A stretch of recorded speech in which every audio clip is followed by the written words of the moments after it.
Hello and welcome to the lecture. Let's understand what is internet. So let's look at the problem that we are solving it here. We have solved the first challenge, that is the language challenge, how Jim and Bob can speak the same language. We have solved it. Now Jim and Bob agree on to the same language and then they communicate. So let's understand the language number 2, that is the distance problem, right? How Jim computer can find Bob computer. And in terms of understanding how they solve this problem, we'll understand what is internet as well. So let's look at this example of transfer of information via the computers. We said that we will use TCP/IP protocol. TCP/IP protocol is basically helps you to transfer information from one computer to another computer. Okay, let's take an example of your TV remote via a TV, where we agree on to a protocol saying that infrared protocol is used to communicate between your TV remote and your TV. So that's not a problem. So communication can happen. You can control your TV with your remote. But the problem is there is no distance problem between your TV remote and your TV. Okay, obviously we know if you take your remote and go out of your house and try to control your TV, it will not happen because your distance is a problem, right? That's where the challenge that we are trying to solve it here. When there is a distance, how they find each other, right? How they try to communicate when there is a distance. Well, if there is no distance, then there's no problem. Like if you stay in your home, your Wi-Fi is not a problem. If your headphone is nearby you, then that's not a problem. If you move away from your headphone to your phone, then the distance challenge come in picture. Language is not a problem because once the distance is not a problem, language is not a problem. Language has been agreed, but when the distance come in picture, then that's where the challenge that you have to solve. Okay, so let's understand if distance is a problem, how do you solve that challenge of communication? And in terms of Jim and Bob, okay, Jim stays in USA and Bob stays in Australia. Obviously distance is a problem here. And how Jim computer can talk to Bob computer when they live in two different regions so far away. Okay, so let's understand how this problem can be solved. So let's understand what is internet. Okay, internet is a network. Okay, remember it is a network where group of computers connected together with a single wire. You have all these computers in the internet, they all connected with one wire, irrespective of where they stay. If you are connected to an internet, you are actually saying we all are connected via a single wire. And why you have to connect via a single wire? So that you can find each other. Well, think of how the current flows in through your house.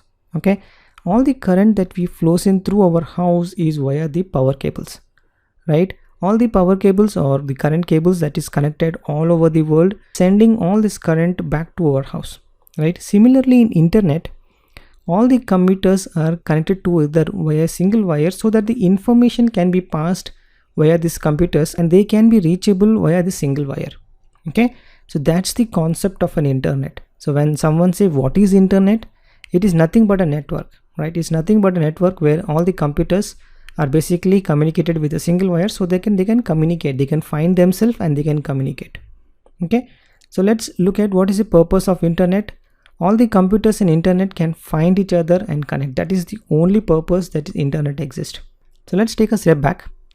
Now let's understand Jim and Bob's problem. Well, Jim's computer is in USA and Bob's computer is in Australia. So with the help of the internet, means if Jim computer can connect to an internet and Bob computer can connect to the internet, then they all are connected via a single wire and now they can find themselves, because internet is a network where all the computers can be reachable, can be found, right? They can be found, they can be connected, and you can send information between the two systems via the same protocol, that is TCP/IP protocol.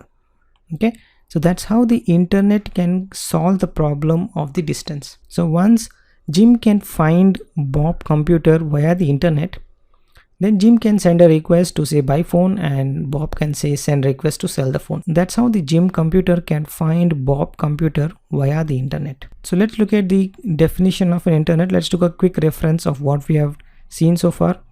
Internet is a network where group of computers connected together with a single wire.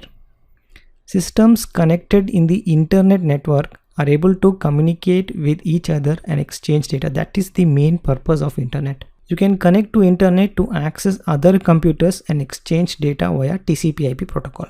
So that's the purpose, right? So if you want if Jim want to find Bob computer, they connect to internet so that they now can be visible and they can connect with other computers that is visible in the internet as well. Well, that's the purpose of internet. So let's understand whether we have really solved the Jim and Bob's problem. Well, we have seen Jim can now connect to internet, Bob can connect to internet, everything is fine. They can find themselves and they can connect themselves. But there's one problem. There are billions of computers in the internet. With billions of computers in the internet, how Jim computer can uniquely identify saying that, oh, this is a Bob computer, let me send a request to my phone. Okay, internet is a place where you can connect to all the computers, but how do you identify them? How do you identify a specific computer in the internet? That's the challenge, right? How Jim computer can identify Bob computer. Let's understand how this problem can be solved. Okay, and this problem of identifying computers can be solved via this protocol called as TCP/IP protocol. TCP/IP protocol is a protocol used to exchange data. It has some definitions also attached to it. Means you have a set of rules to follow. Once you follow this and you are reachable, then TCP/IP will take care of communicating to a specific computer in the internet. Okay, so let's understand what is TCP/IP and understand how you can solve this challenge, like how Jim computer can identify Bob computer. Okay, so let's look into that in the next lecture.